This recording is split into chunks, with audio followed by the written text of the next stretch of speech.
For the last 40 years, the global economy ran on a single, highly efficient machine. Globalization. The strategy was simple. Design a product in the US, manufacture it halfway across the world for pennies, ship it across the ocean, and sell it to the consumer for a massive profit. It created the golden age of cheap goods, but that machine is currently breaking down. The era of cheap shipping, cheap labor, and free global trade is officially dead. We are entering the age of deglobalization and the tariff shock.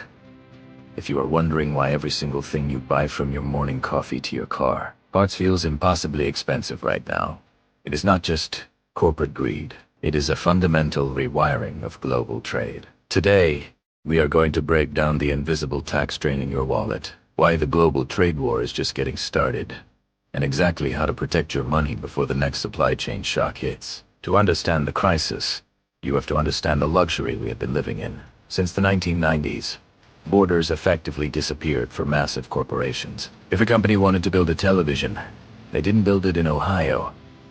They sourced the plastic from one country, the microchips from another, and assembled it where labor was the absolute cheapest. This hyper-efficient, just-in-time supply chain kept prices artificially low for the Western consumer. You could buy a flat-screen TV or a wardrobe of clothes for a fraction of your weekly paycheck. Deflation in consumer goods masked the reality of a weakening dollar, but this entire system relied on one crucial factor: global peace and absolute cooperation.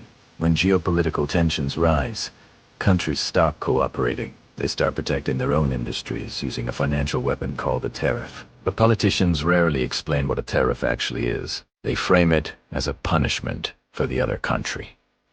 Mathematically, that is completely false. A tariff is simply a tax placed on imported goods, but the foreign country does not pay that tax. The corporation importing the goods pays the tax at the border. And what does a massive corporation do when their costs go up? They never eat the loss.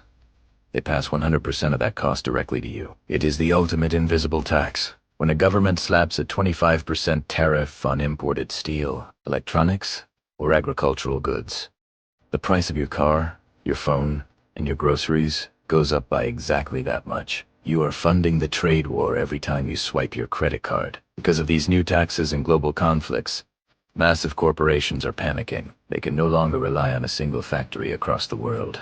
They are being forced to execute friendshoring or reshoring, bringing their manufacturing back home or moving it to allied nations. Bringing manufacturing back to the US or North America is great for local jobs, but it comes with a massive, unavoidable consequence. Domestic labor is vastly more expensive. Environmental regulations are stricter. Building new factories takes billions of dollars.